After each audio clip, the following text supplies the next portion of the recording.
Test code E12 जिसमें आपका parallelism, conjunction, indirect narration और मिस्टर चिप्स के 10 चैप्टर हैं और उनको हम डिस्कस करते हैं।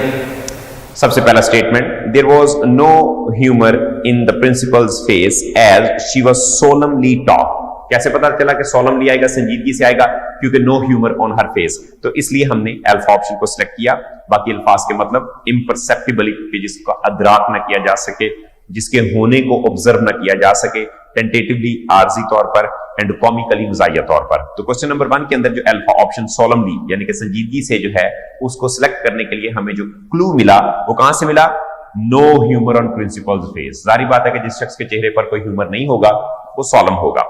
उसके बाद 2, question number 2, if you keep working hard and put all your energies to get your aim you are a strong and stable. हमने पढ़ा था कि एंड के साथ जो है वो आपके हमेशा जो है वो सिनोनिम्स आएंगे, ठीक है। जब आपने कहा स्ट्रॉन्ग तो फिर उसके साथ आप स्टेबल को यूज करेंगे, बीटा ऑप्शन। बाकी अल्फाज के मायने भी सुन लें।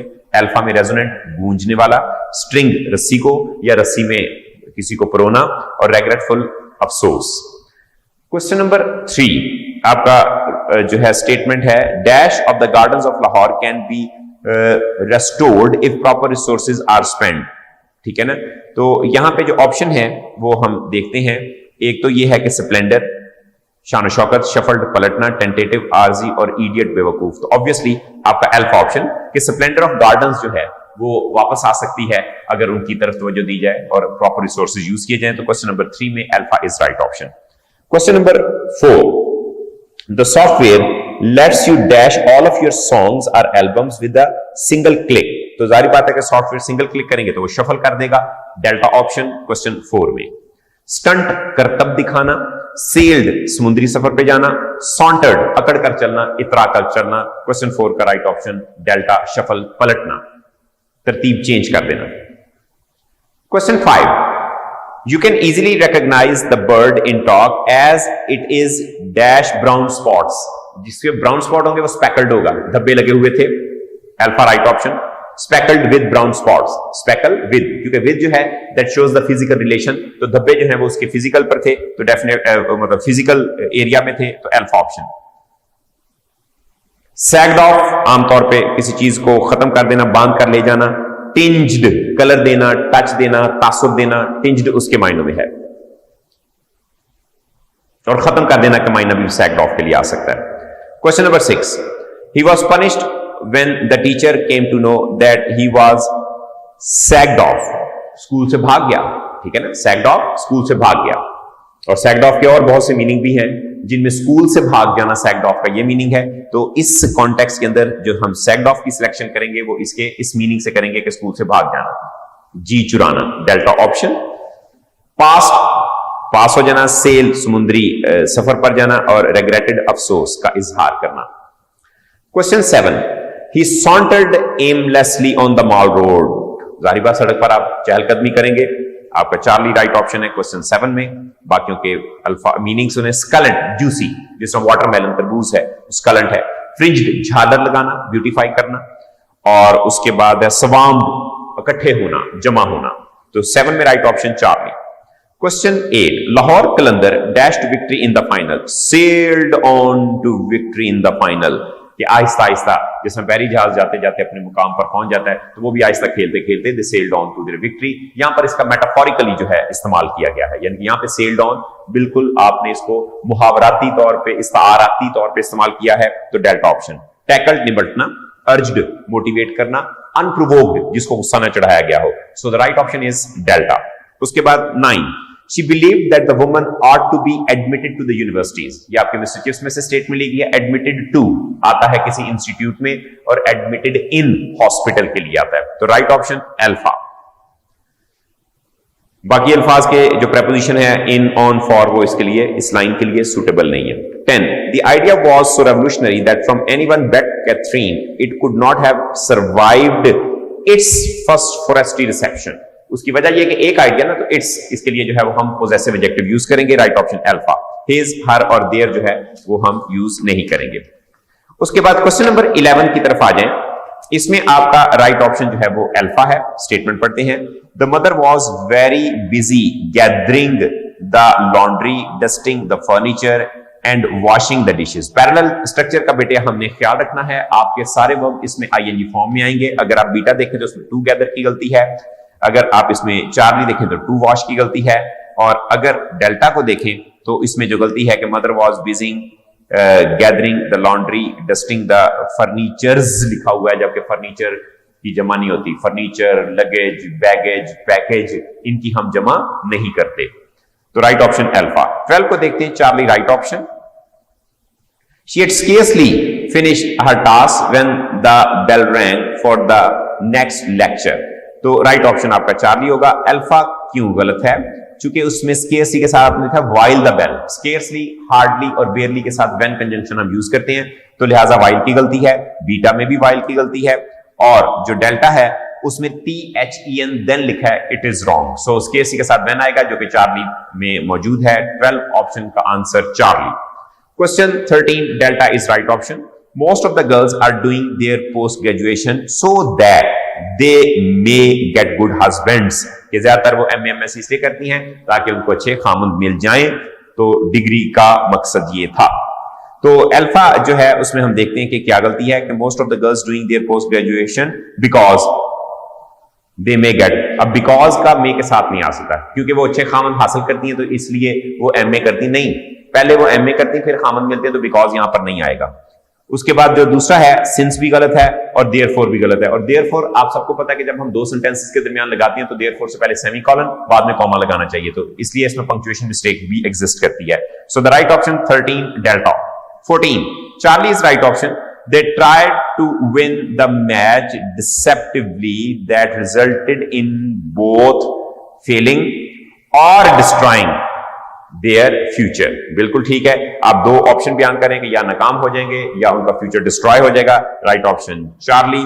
एंड नहीं आएगा, failing and destroying their future नहीं होगा, दोनों चीजें इकट्ठी नहीं होंगी। और एज वेल एज भी आप ना लगाएं, क्योंकि दे ट्राइड है ना, जो जब आप ट्राई करते हैं तो उसमें कोई एक चीज होगी। व्हेन यू ट्राई, तो इसलिए हमने और की जो है, वैसे तो वो आप कह सकते हैं कि फेल भी हो जाएंगे और नाकाम भी हो जाएंगे, लेकिन जब फेल हो जाएंगे तो ऑब्वियसली जो है वो डिस्ट्रॉय भी हो जाएंगे। तो राइट ऑप्शन आप चार्ली जो है वो कर लें। और डेल्टा में they try to win the match deceptively and that resulted in both failing also and destroy. दो कंजंक्शन तो यहां पर जरूरत ही नहीं थी, डबल कंजंक्शन की वजह से आपका डेल्टा ऑप्शन गलत है। Failing or destroying their future, because when you talk of trying, for example would you like, जब आप लोगों को ऑप्शन देते हैं, would you like to take tea or coffee कहते हैं, आप कभी नहीं कहते would you like to take tea and coffee, तो कहते दोनों ले आओ। तो लिहाजा जब भी ऑप्शन होता है जिसमें कोई ट्राई हो या आप ऑप्शन दे रहे हो, तो उसमें और आना चाहिए। ये कॉन्टेक्स्ट के मुताबिक आप डिसीजन करते हैं कि और आना है या एंड आना है। तो ये ट्राई की वजह से हमने और को सिलेक्ट किया, Charlie option. 15 she asked whether I could see her at the station next day. उसने पूछा, जब भी पूछने की बात करेंगे तो बेटे वेदर आएगा या इफ आएगा, लेकिन जब आप वेदर लिख देते तो दैट उसके साथ नहीं लगाना, वेदर के साथ कोई और कंजंक्शन नहीं लगानी। फॉर एग्जांपल चार्ली में वेदर के साथ दैट की गलती है, बीटा में वेदर और इफ इकट्ठे लिखे, दोनों में से एक लिखना चाहिए था। और जो अल्फा है उसमें वेदर तो ठीक लिखा है, लेकिन वेदर के बाद फिर आपको सवालिया फिक्रा नहीं लिखना चाहिए, पॉजिटिव फिक्रा लिखना चाहिए, यानी कि कुड जो था वो आई के बाद लिखना चाहिए था। सो देयरफॉर आपका राइट ऑप्शन जो है वो 15 के अंदर डेल्टा है। 16 में राइट ऑप्शन आपका अल्फा होगा। She said if he had more time he would have learned French. अब यहां पे क्वेश्चन नहीं है, आपका कंडीशनल सेंटेंस है, तो कंडीशनल सेंटेंस वाले इफ को देख के आपने उसको आस्क्ड में नहीं कन्वर्ट करना। हाँ, अगर दूसरा फिक्रा ना होता, he would have learned French, ये वाला फिक्रा ना होता, फिर आप कह सकते थे कि he asked if he had more time, ठीक है ना, फिर ठीक था। लेकिन अब चूंकि कॉमा के बाद आपने एक थर्ड कंडीशनल हैड और वुड हैव वाला लिखा है, तो अब आस्क नहीं आएगा, सेड आएगा। Therefore alpha is right option. Beta में बेटा जी दैट और इफ इकट्ठे आ गए, इसलिए गलत हो गया, ठीक है। और चार्ली में he said if he had more time he would learn. अगर आपका कंडीशनल सेंटेंस इफ वाला जो फिक्रा उसमें had, if he had more time he would learn English, तो इफ नहीं आना चाहिए था, क्योंकि ये सवाल नहीं आप पूछ रहे, आप तो एक कंडीशन बयान करें, तो यहां पे आपका जो है वो राइट ऑप्शन जो है वो आना चाहिए था चार्ली। एक बात, दूसरी ये बात है कि हम चार्ली में ये इफ के साथ if he had more time he would learn French लिख सकते थे अगर सेड की बजाय से होता। He says if he had more time he would learn, वो कहता है कि अगर उसके पास वक्त हो तो वो फ्रेंच सीख ले। जब आप कहते हैं उसने कहा कि अगर उसके पास वक्त होता तो वो सीख लेता, जब होता और सीख लेता की बात कर रहे हैं तो इसका मतलब माजी की बात हो रही है, इसलिए हमने जो राइट ऑप्शन जो है वो अल्फा सेलेक्ट किया है। जबकि चार्ली में अगर सेड की बजाय से होता तो फिर आपका बाकी फिक्रा ठीक था, क्योंकि आपका जो सेकंड कंडीशनल है वो गुजरे हुए वक्त नहीं बल्कि एक आने वाले वक्त के बारे में या एक करंट सपोजिशन के बारे में बात करता है। तो राइट ऑप्शन आपका अल्फा होगा। क्वेश्चन नंबर जो है वो आपका डेल्टा में जो सबसे बड़ी गलती है वो क्या है कि ही टोल्ड। अब टोल्ड आप जब तक ऑब्जेक्ट ना लिखें टोल्ड ना लिखें, because told is transitive verb और ट्रांजिटिव वर्ब के बाद आपका ऑब्जेक्ट आना मैंडेटरी है। Question 17 delta is right option.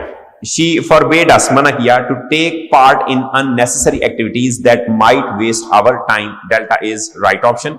अब बाकी में आप देखिए कि क्या गलतियां हो सकती हैं। जब भी आप फॉरबिड, स्टॉप, इंपीड, चेक का वर्ड लिखें तो नॉट ना लिखें, अल्फा में नॉट लिखा हुआ है इसलिए गलत हो गया। उसके बाद बीटा में she forbids us to take part in unnecessary activity, तो दैट में आना चाहिए था, फिर माइट नहीं आना चाहिए था, और माइट के बाद डायरेक्ट वेस्टेड नहीं आता, वेस्ट आना चाहिए था, तो माइट की गलती और वेस्टेड की गलती है बी में। सी में है she forbid us to take part in unnecessary activities, बाद में लिखा हुआ है। जब आपने पहले फॉरबिड लिखा तो फिर बाद में माइट आना चाहिए था, चार्ली में मे की गलती है। राइट ऑप्शन डेल्टा होगा। 18 में आपका राइट ऑप्शन डेल्टा है।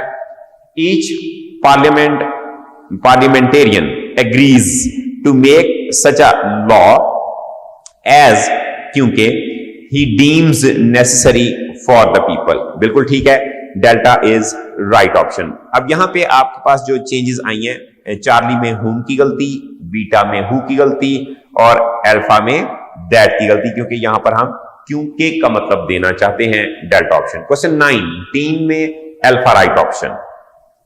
Qasim stop not only coming here but also going, ये पैरेलल स्ट्रक्चर है। नॉट ओनली के बाद कमिंग है तो बट आल्सो के बाद गोइंग है। This parallel structure should be observed in the rest of the 3 statements. तो देखते हैं कहां पे नहीं हुआ। बीटा में देखें कासिम नॉट ओनली स्टॉप्ड है, तो उसमें बट आल्सो के बाद भी जो है वो ईडी वाली फॉर्म आनी चाहिए थी, उसमें गोइंग है, ये गलती हो गई। उसके बाद चार्ली में जब आपने नॉट ओनली शुरू में लिखा तो एक तो हेल्पिंग वर्ब शुरू में आ जाना चाहिए था, इसकी गलती हो जाएगी। कि not only Qasim stopped coming here but also going, यहां पर भी स्टॉप्ड और गोइंग की गलती है। डेल्टा में नॉट ओनली के बाद अगर आपने स्टॉप लिखा तो बट आल्सो के बाद भी आपको वर्ब लिखना चाहिए था, लेकिन डेल्टा में बट आल्सो के बाद एक पूरा स्टेटमेंट है, therefore it is the wrong statement. 20 Charlie right option. The play has a humour, a happy ending and demonstrates faith in the basic goodness of human nature. Right option Charlie. अब देखते हैं कि alpha क्यों गलत हुआ। Alpha को पढ़ते हैं, the play has a humour, a happy ending and demonstrates faith on की गलती है, ठीक है जी। बीटा को देखते हैं, द प्ले हैज ह्यूमर लिखा हुआ है, हैज अ ह्यूमर आना चाहिए था। डेल्टा में the play has a humour, a happy ending and demonstrates faith over की गलती है, तो इसमें प्रेपोजिशन ओवर की गलती थी। तो राइट ऑप्शन 20th के अंदर आपका चार्ली होगा। उसके बाद नेक्स्ट हमारे पास जो अगला स्पॉट द एरर वाला ऑप्शन आ जाता है। स्टूडेंट्स, जब भी हम स्केर्स लिखेंगे हमें व्हेन लिखना चाहिए। 21 में चार्ली ऑप्शन की गलती, व्हेन आना चाहिए था। इसके बाद फिर आप देखिए 22 हार्डली, जब आप फिक्रे के शुरू में लिखें तो हैड हामिद से पहले आना चाहिए था, ये एडवर्ब ऑफ इंटेंसिटी है। अल्फा ऑप्शन आपका 22 में मिस्टेक है, इसमें हैड हामिद से पहले लिखेंगे। 23 में no sooner did I open the door, जब भी नो सूनर डिड यूज करें, मैंने आपको बताया था, तो क्या यूज करना है, THAN, देन। तो बीटा ऑप्शन आपका मिस्टेक है, देन आना चाहिए था। 24 in her art class Ambreen was interested in how to paint sketches using dark colors and molding sculptures। अब मसला यह है कि बाकियों में आपने यूजिंग माउल्डिंग का है, तो इंटरेस्टेड इन पेंटिंग आना था, beta option. Interested in painting, using, moulding, beta option. Question 25 for Asma to change her email settings she had to log in choose setting and then clicking on delta option parallel structure ing आना था. 26 he asked me curiously where I had been roaming. जब आप indirect narration में लिखेंगे तो helping verb I के बाद आएगा, beta option.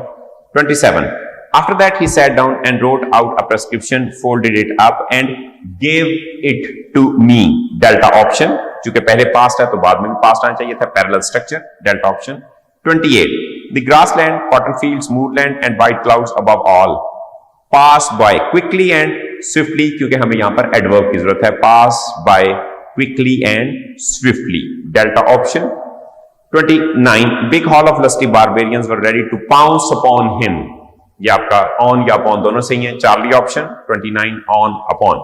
30 mostly however it turned out merchants, manufacturers जमा आएगा and professional men, चूंकि merchants हैं professional men है तो ये भी manufacturers आएगा, Charlie option.